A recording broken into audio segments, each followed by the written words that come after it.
विदा क्या करें हम भरे नयन से, हृदय रो रहा है आपके गमन से, हृदय रो रहा है आपके गमन से।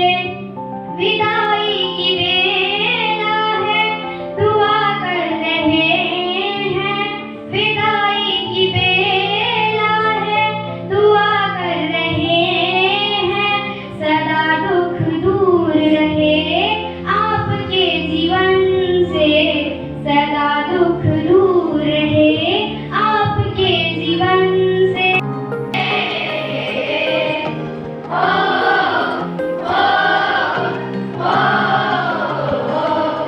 किसके साथ हम पढ़े, किसके साथ हम खेले, कहीं ना हमसे दूर हो जाए, कहीं ना हमसे दूर हो जाए।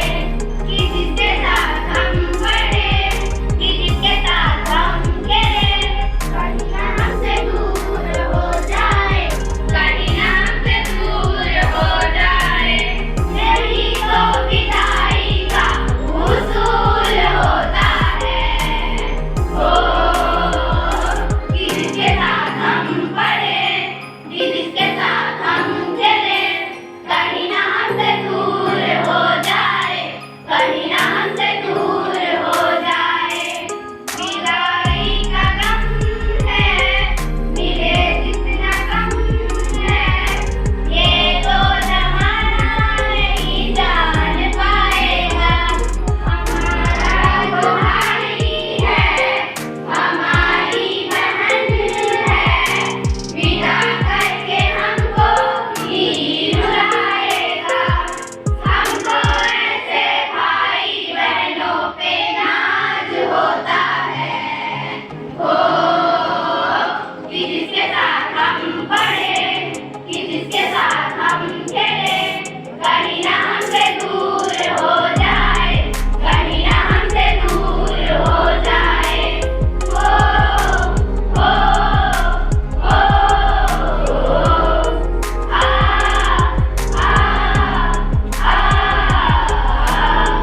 मुबारक समा है, खुशी का जहां है, ये दिन कोई तो नया गुल खिलाएगा। नजर से बयां है, ये तो दास्तां है, आंसू को कैसे कोई भींच पाएगा। सभी के आंखों में ये आंसू होता है। किसके साथ हम पढ़े,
विदाई समारोह की हार्दिक शुभकामनाएं। यहाँ पे उपस्थित हमारे संचालक महोदय, प्रधान पाठक जी एवं समस्त स्टाफ, मेरे प्यारे बच्चों द्वारा आज विदाई समारोह का आयोजन किया गया है, जिसके उपलक्ष्य में हम सब यहाँ पे एकत्रित हुए हैं। विदाई ये एक शब्द है, 3 अक्षरों का एक शब्द है। विदाई तो हर किसी के जीवन में आती है और आ करके चली जाती है। ये विदाई विद्यार्थी जीवन में एक ऐसी विदाई है जो हंसी का और खुशी का और गम का खुशी और गम दोनों का पल है।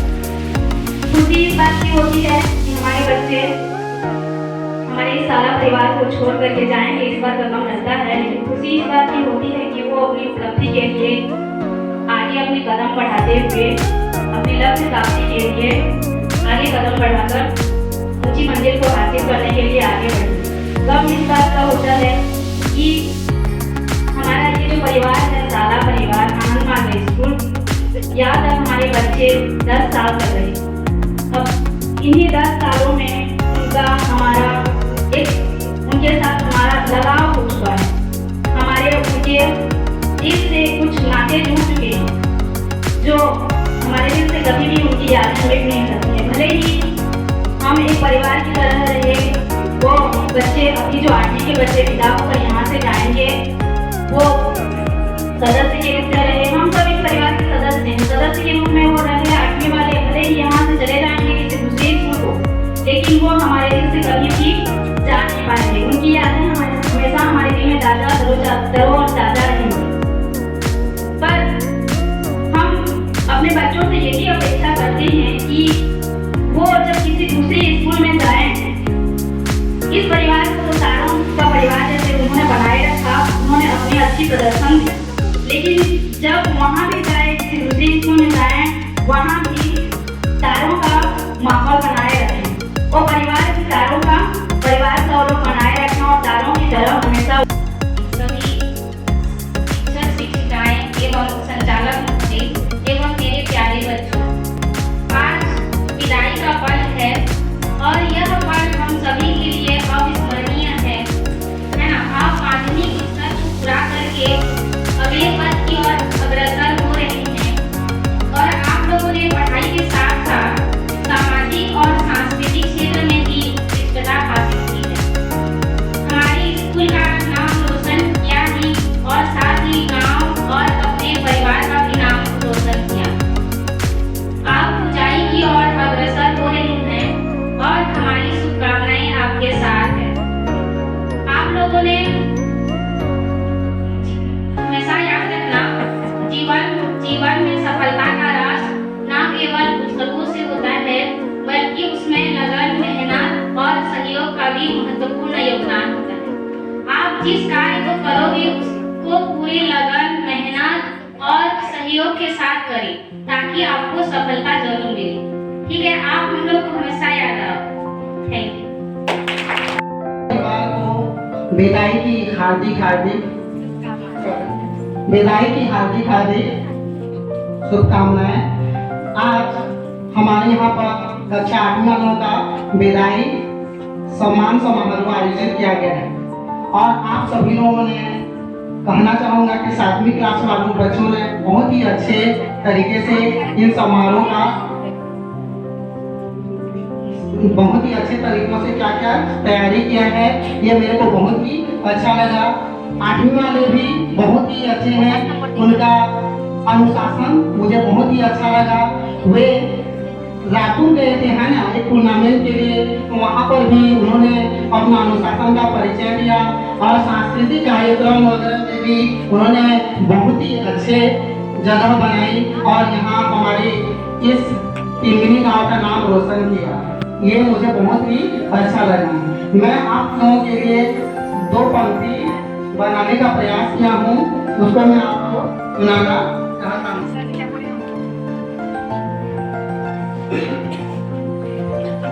कौन कहता है आपकी विदाई है आज, कौन कहता है आपकी विदाई है आज, न जाने किसने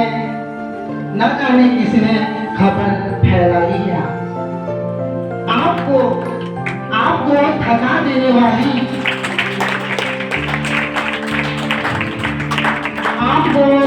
देने वाली जो जिम्मेदारियां थी, उन जिम्मेदारियों की विदाई है आज, उन जिम्मेदारियों की जुदाई है आज।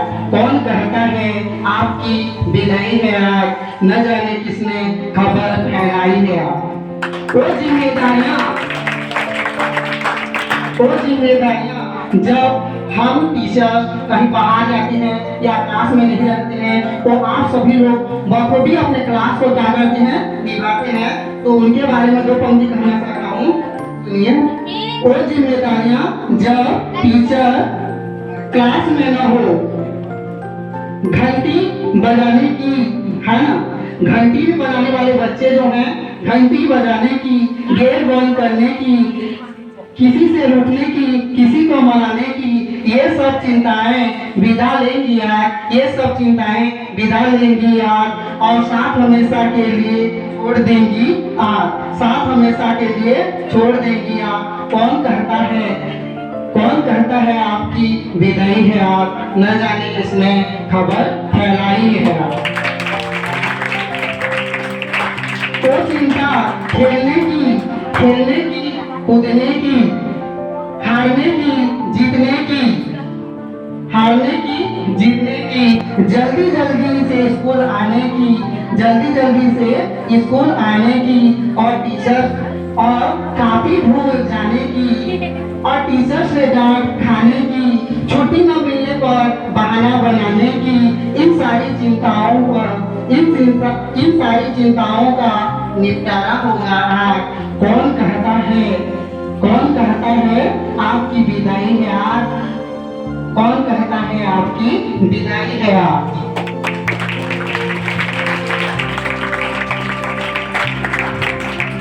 इन सभी जिम्मेदारियों से छुटकारा मिल जाएगा, इन सभी जिम्मेदारियों से छुटकारा मिल जाएगा। देखो आपके सम्मान में ये कविता बनाई है आज। कौन कहता है विदाई है आज, न जाने किसने खबर फैलाई है आज। आपको थका देने वाली जिम्मेदारियां, उन जिम्मेदारियों की जुदाई है आप, उन जिम्मेदारियों की जुदाई है आप सभी लोग अच्छे से पढ़िए और आगे बढ़िए, तभी एक टीचर को क्या मिलती है, प्रसन्नता मिलती है। आमंत्रित करती हूँ कि वो आकर यहाँ दो शब्द कह के हमें संबोधित करें।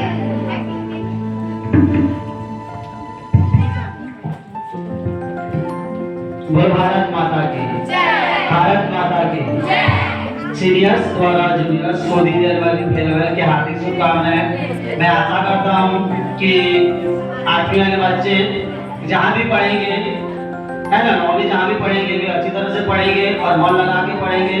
यहाँ पे हमारे आनंद मान के विद्यालय टिनबिली में जो भी सीखे हैं, अच्छी बातें सीखे हैं, उसको आने वाले स्कूलों में फॉलो करेंगे और अच्छी तरह से पढ़ने का प्रयास करेंगे। वैसे भी प्राय देखा जाता है, मैं हर साल बोलता रहता हूँ कि हमारे स्कूल से निकलने के बाद, है ना, बहुत सारे बच्चे ऐसे बिगड़ जाते हैं कि पढ़ाई से उनका रूट पूरा टूट जाता है ना, या तो पूरा नशे में चूर हो जाते हैं, या तो पूरा गलत कामों में इतना व्यस्त हो जाते हैं कि हमें खुद शर्मिंदगी रहती है कि ये कभी हमारे स्कूल में पढ़े थे बोल के। तो मैं आशा करता हूँ कि आप जहाँ भी पढ़ेंगे अच्छी तरह से पढ़ेंगे, अनुशासन में रहेंगे और अपने परिवार, अपने स्कूल और अपने गांव का नाम रोशन करेंगे। Thank you. इसके पश्चात मैं भोले सर को आमंत्रित करती हूँ कि वो यहाँ आकर दो शब्द। इस अवसर पर जो बच्चे 8वीं क्लास के हैं उनके बारे में कुछ मैं लिख कर आया हूँ, उनको सुनने का कृपा करें। के बारे में है, आंखों में अश्क है मगर होठों पर मुस्कान है, आंखों में अश्क है मगर होठों पर मुस्कान है। जिनको विदाई देते हैं वे हमारे एहसान है, वे हमारे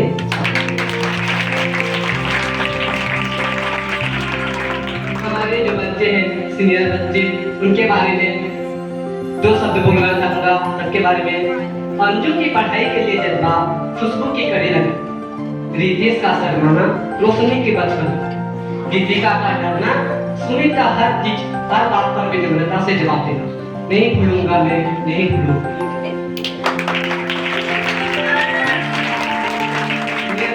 नियति गुप्ता की एक्सप्रेशन, नियति प्रधान का शांत रहना, साहिल को पूछने पर हैंग हो जाना, अनुराग का हर बात पर बहस करना। नहीं भूलूंगा मैं, नहीं भूलूंगा।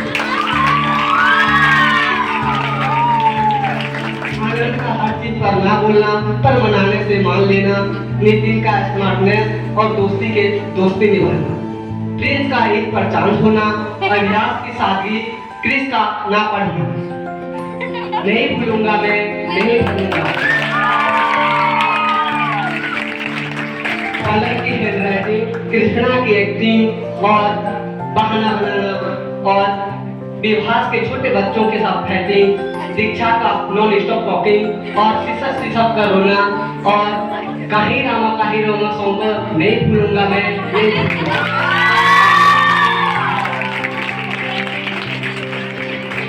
रश्मि का रोल सबको डराना, नीलम की चंचलता के साथ स्कूल में घूमना, हिना का अलग ही दुनिया में खोई रहना, नहीं भूलूंगा मैं, नहीं भूलूंगा।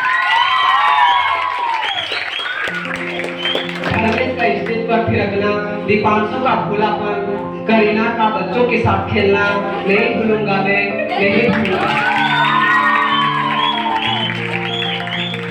दुआ करते हैं आपको सफलता के खजाने मिलेंगे, दुआ करते हैं आपको सफलता के खजाने मिलेंगे, पर पहचानने से इनकार कर दोगे जब ये गुरु पुराने हो जाएंगे, जब गुरु पुराने हो जाएंगे।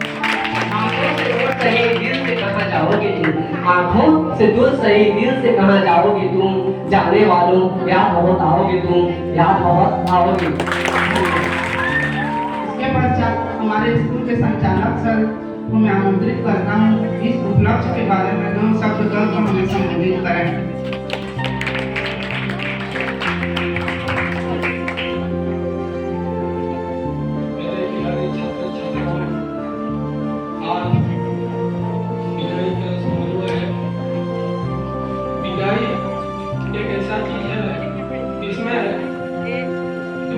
कोई बात नहीं है, क्योंकि जो आता है वो जाता है, दिन आता है तो जाता ही है। तो कोई भी चीज हमारे जीवन में आता है वो जाता है। आप भी स्कूल आए फिर चले गए छोड़ करके, लेकिन इस बात की अफसोस है आप लोग मेरे यहाँ ये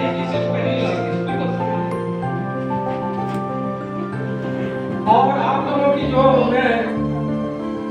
अनुशासन, आप लोगों की जो मेहनत और आप लोगों की जो ताकत को देख करके मैं आप लोगों को छोड़ने के लिए दुख हो रहा है मेरे। आज तक जो दो ग्रुप है, आप लोगों की जैसा इतना ताकत नहीं था, क्योंकि आप जा करके अभी रायपुर में भी आप लोग अपना जो ताकत को दिखाए वहां कि किसी भी चीज में कम नहीं है। तो मैं चाहता हूं कि आप लोग कहीं भी अगर जाएंगे तो इस स्कूल का, अपने अनुशासन का इसको जरूर ध्यान देंगे, और आप लोगों का जो है आगे बढ़ने का अभी टाइम है, आगे बढ़िए, अपना लक्ष्य रख करके। बिना संघर्ष से कोई भी आगे नहीं बढ़ता है, संघर्ष ही हमारा जीवन है। आप लोग देखिए कितना दूर से आते हैं, खाना पीना करके पैदल आता है, कोई साइकिल से आता है, कोई गाड़ी से आता है, गाड़ी से आता है तो उसको पैसा भी लगता है। सब इतना संघर्ष करके आप लोग इतने दूर तक आए हैं, तो जितना भी आप लोग संघर्ष करते हैं या मेहनत करते हैं वो बेकार नहीं जाता है, उसको बेकार नहीं समझना। और जीवन हमारा क्या, मनुष्य जीवन एक सामाजिक, आर्थिक, अर्थनैतिक जीवन है। अभी आप लोगों ने मेरे को बोला यहाँ कि अगर 9वीं क्लास होता तो हम लोग फिर आगे बढ़ते, इसे नहीं छोड़ते, लेकिन 9वीं क्लास हमको खोलने के लिए यहाँ ना जगह है, ना हमारे पास आर्थिक की शक्ति है।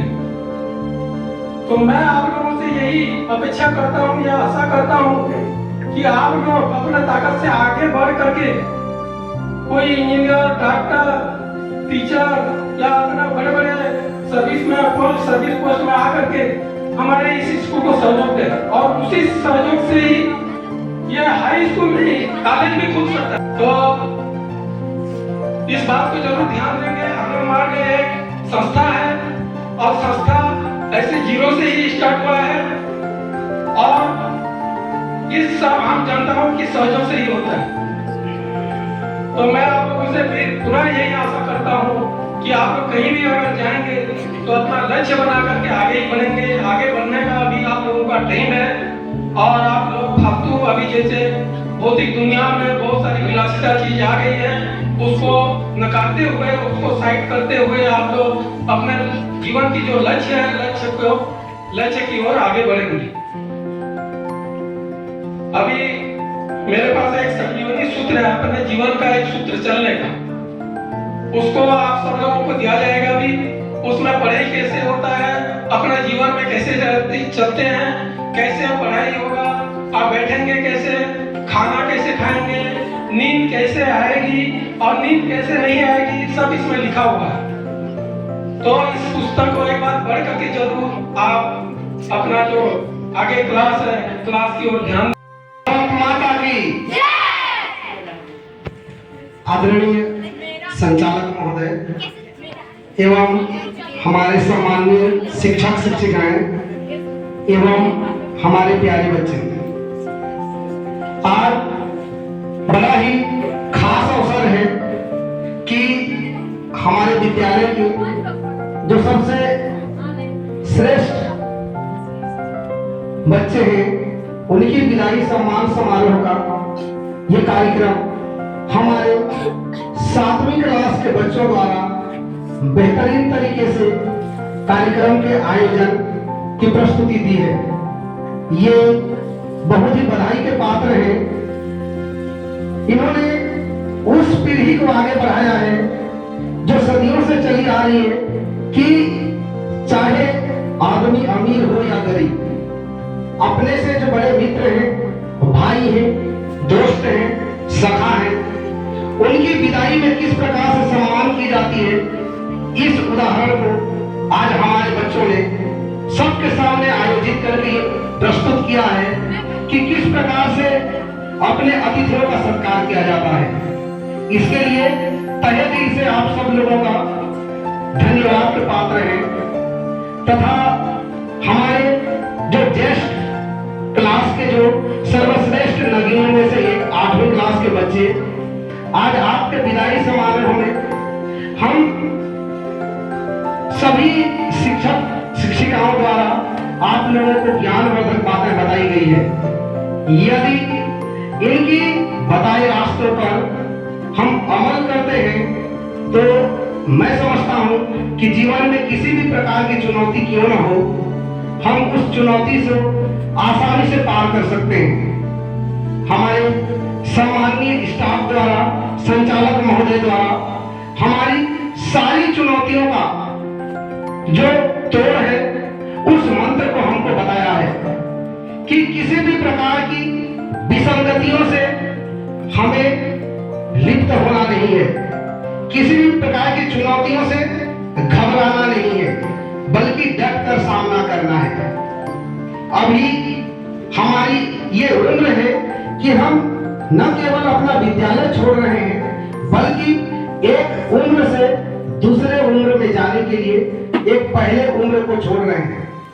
अभी हमारी उम्र है बाल्यावस्था और इस बाल्यावस्था को छोड़ करके कल से हम अपनी किशोरावस्था में प्रवेश करेंगे और यह अवस्था बहुत ही क्रांतिकारी होती है।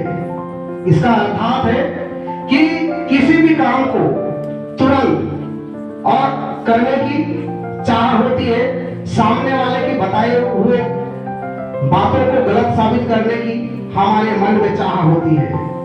इसमें सोचने और समझने की क्षमता बहुत ही कम होती है, केवल होती है जज्बा कुछ कर गुजरने की। लेकिन ये जज्बा कब काम आती है?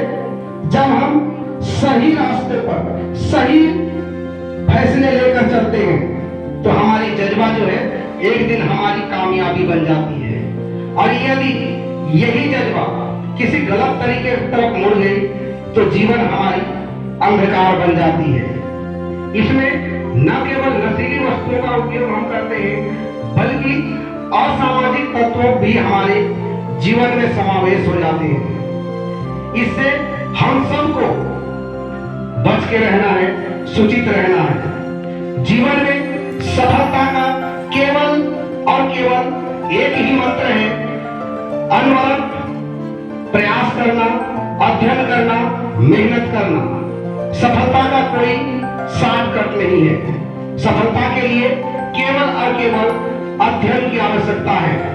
मैं आप सब लोगों को एक बात और बता देना चाहता हूं कि आप लोगों की जो उम्र है यह संभवतः हर मनुष्य के जीवन में आती है।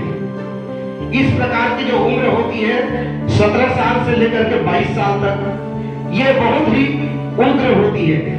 इसमें आदमी न तो अपने शिक्षक बल्कि माता पिता की बातों को भी सुनने के लिए कतराता है और अपने हिसाब से अपने तरीके ढूंढने का प्रयास करता है।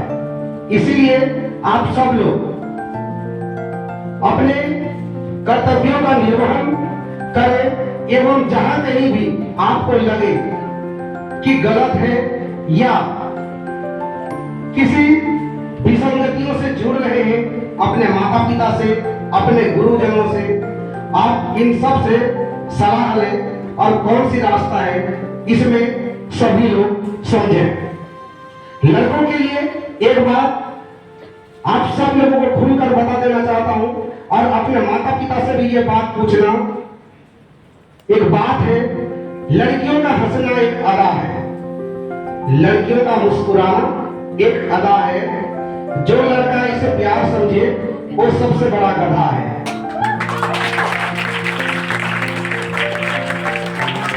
दुनिया की आधी से ज्यादा आबादी जो युवावस्था में इसी बीमारी का शिकार हो जाता है और सफलताएं के पीछे भागने के बजाय वो किसी दूसरे के पीछे भाग जाते हैं। हमारा काम है केवल अपनी मेहनत पर ध्यान देना।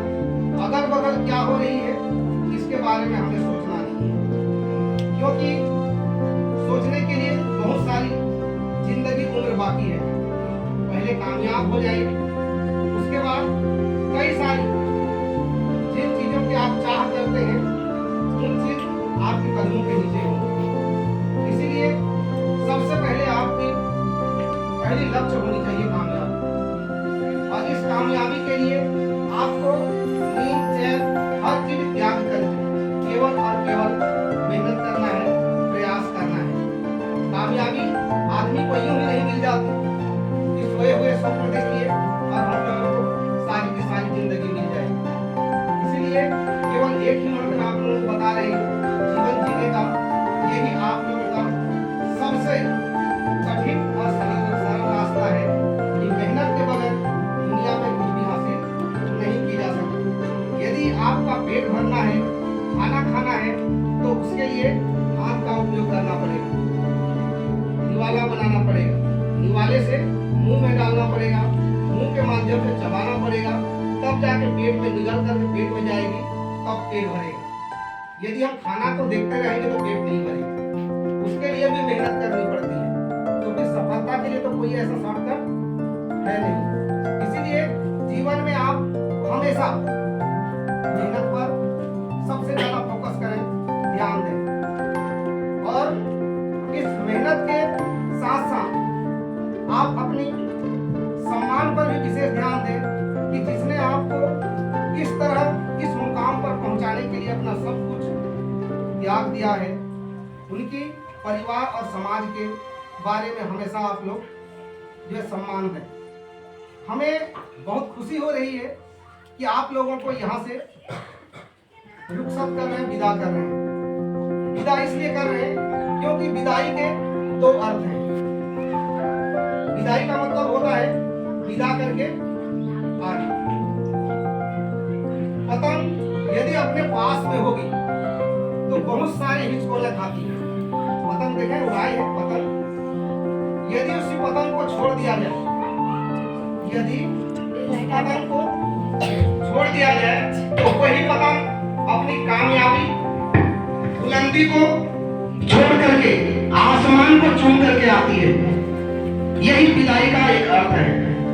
दूसरी विदाई का अर्थ है विदाई वीर वी का अर्थ है विश्वास, द का अर्थ है दिलाकर, आई का अर्थ है आना। आप जहां भी जाएंगे, जिस भी संस्था में पढ़ेंगे, वहां के लोगों को लगना चाहिए कि आप यहाँ पे क्यों आए, क्या आपको बेवजह वहां से भेजा गया है। हमें भी एक विश्वास है कि आप दुनिया के हर चुनौतियों का सामना कर सकते हैं, इसीलिए आप लोगों को हम यहाँ से भेज रहे हैं। हमें पूर्ण विश्वास हो गया है कि जीवन के किसी भी पथ पर आप लोग किसी भी चुनौतियों का सामना कर सकते हैं और घबराए बिना आगे बढ़ सकते हैं। और जिस भी संस्था में आप जाएंगे, उनको भी विश्वास दिला रहे हैं कि यहाँ के बच्चे जहाँ भी जाए, वो अपनी कामयाबी और काबिलियत के बल पर न केवल उनका बल्कि विद्यालय का, अपने परिवार का, समाज का नाम रोशन करेंगे। हमारे बच्चों द्वारा जो बातें बताई गई है, जो रीति किया गया है, उनमें 8वीं के बच्चे जो है अद्वितीय हैं। यूं तो मुझे इस विद्यालय में 10 साल हो गए और इन 10 सालों में मैंने 8वीं के क्लास टीचर कई बार हूं। कम से कम 6 साल बाद तो 8वीं का क्लास टीचर मैं ही था। पर इस साल जिस प्रकार से अपनापन महसूस हुआ, इतने सालों में मैंने कभी ये महसूस नहीं किया। इन्होंने न केवल मुझे शिक्षक बल्कि एक ऐसा अमृत प्रदान किया जिसके लिए मैं वाणी में वक्तव्य नहीं कर सकता। अभी कुछ दिन पहले एक बार हम ऑफिस में बैठे थे हमारे संचालक महोदय के साथ, डायरेक्टर सर के साथ, और कुछ चर्चाएं चल रही थी दोनों के बीच में। तो उन्होंने मेरे को बताया कि हमारा शरीर जो है एक मशीन की तरह है। मशीन तो ये है कि जिस समय उपयोग करेंगे मशीन वो चलता रहता है, लेकिन जब बंद कर दी जाती है तो पूरा बंद होता है। पर हमारा शरीर ऐसा नहीं है। जब हमारी बॉडी आराम करती है शरीर, तब भी हमारे जो पुर्जे हैं वो काम करते रहते हैं। इसलिए यदि हमारे अंदर की जो मशीन है उनको यदि आराम दिया जाए तो कम से कम महीने में 1 दिन या 15 दिन में, कम से कम महीने में 1 दिन तो उपवास करना चाहिए। इससे न केवल हमारे शरीर को आराम मिलेगा, बल्कि 1 दिन में होने वाली हमारे भोजन की बचत भी होगी, जो जरूरतमंद लोगों को काम देगी। पर यह बात मेरे दिमाग में नहीं घुसी। सर ने जो कहा ऊपर से नहीं। पर कुछ दिन पहले मैं 8वीं में पढ़ा रहा था सामाजिक विज्ञान। यही बात पर चर्चा हुई और मैंने अपने बच्चों से कहा कि यदि हम सारे के सारे बच्चे क्लास वाले 1 दिन यदि न खाएं तो कितनी सारी अनाज बच सकती है। यदि इसी अनाज जो बचे हुए जो अनाज है, इसका किसी जरूरतमंद को दे दिया जाए तो कितनी भला हो सकती है। यह केवल चर्चा थी हमारी। इस चर्चा के विषय में हमने चर्चा किया और छोड़ दिया। बाकी दिनों की तरफ कक्षाएं चलती रही। अगले दिन आया तो कुछ बच्चे बोले सर कैसा करना है। मैंने कहा ठीक है, जैसे करना देख लो। अगले दिन रविवार था, छुट्टी था। फिर सोमवार हुआ, मैं घर से आया। घर आने के बाद देखा बच्चे लोग कोई टिफिन नहीं लाए। घर से जब मैं निकला तो हमारी मैडम बोली क्या रोटी बना दूं क्या, खा के जाएंगे। मैं बोला नहीं खाऊंगा, रहने दो। और जब घर यहाँ आया स्कूल में, कोई बच्चे टिफिन नहीं लाए। ताज्जुब की बात तो तब हुई जब एक पालक ने मुझे पूछा कि बच्चे टिफिन लेकर क्यों नहीं गए। तो मुझे मालूम था कि शायद पालक कुछ बोले हों, बच्चे बोले हों, लेकिन पालक को पता नहीं था। उस पालक को मैंने बताया कि इस प्रकार की घटना हुई है, इसलिए कोई बच्चे टिफिन लेकर नहीं आए। उसने कहा बहुत अच्छी बात है, लेकिन मैं बोला टिफिन ला दो बच्चों के लिए।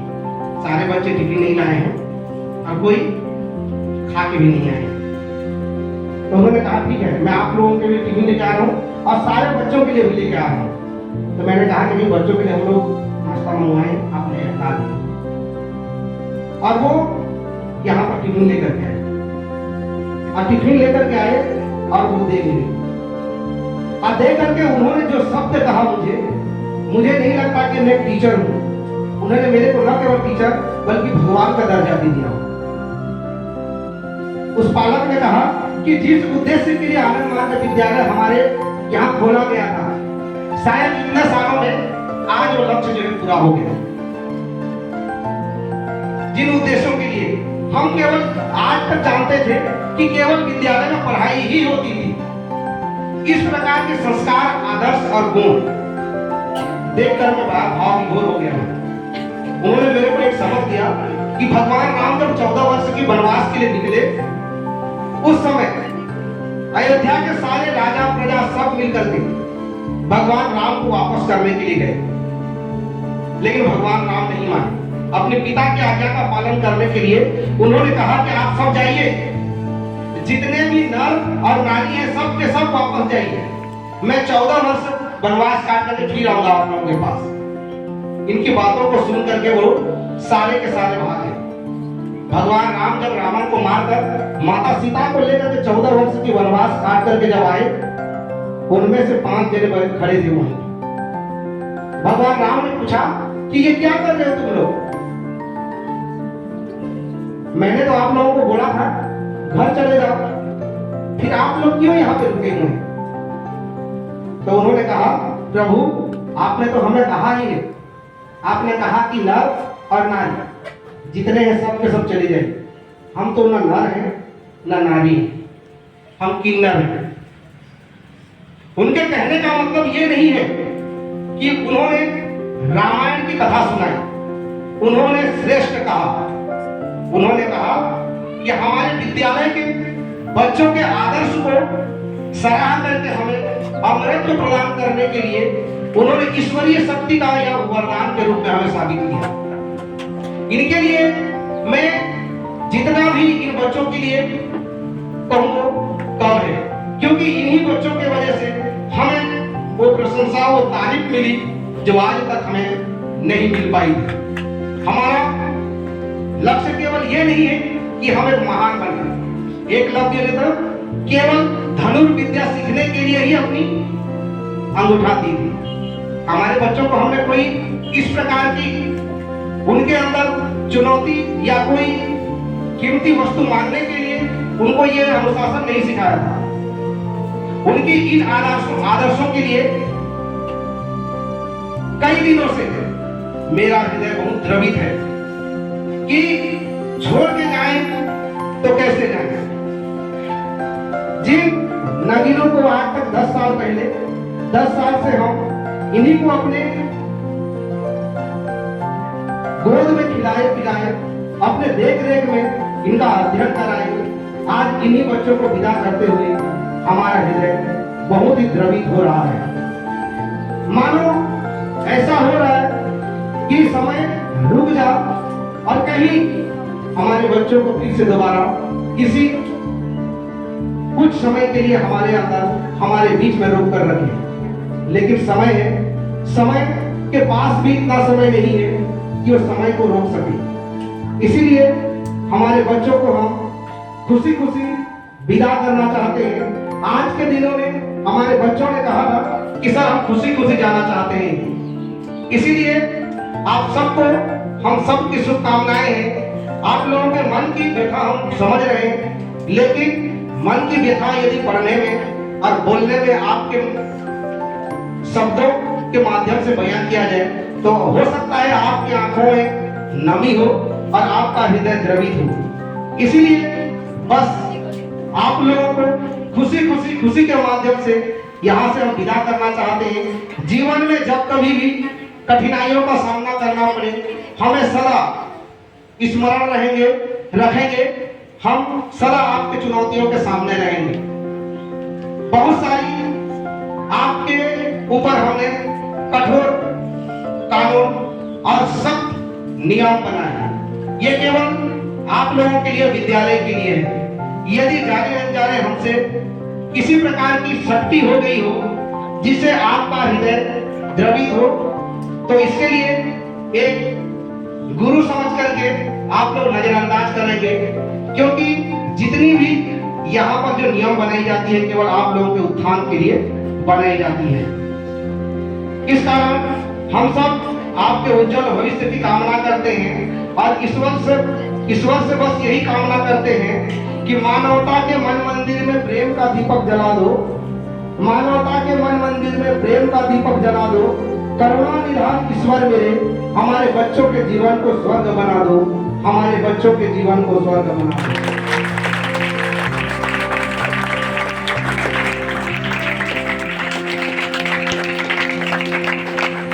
इन्हीं वाणी के साथ मैं अपने वाणी को विराम देना चाहता हूँ। जय हिंद, जय भारत, जय बार आजा, देख कैसा हाल है, सांस चल रही है लेकिन जिंदगी मुहाल है।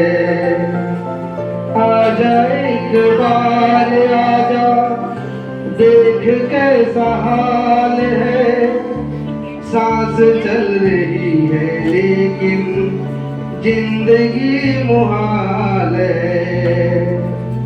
बच्चों में आज सारी रस्मों को तोड़ दो, आए जो मौत आए दुनिया को छोड़ दो, आए जो मौत आए दुनिया को छोड़ दो।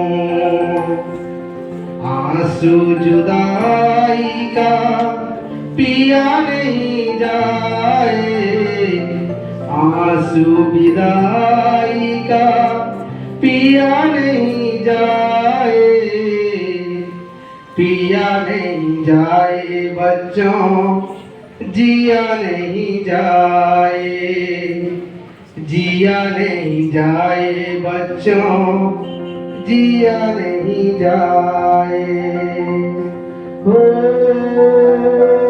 रामा हो, रामा हो, रामा हो, रामा हो, रामा हो।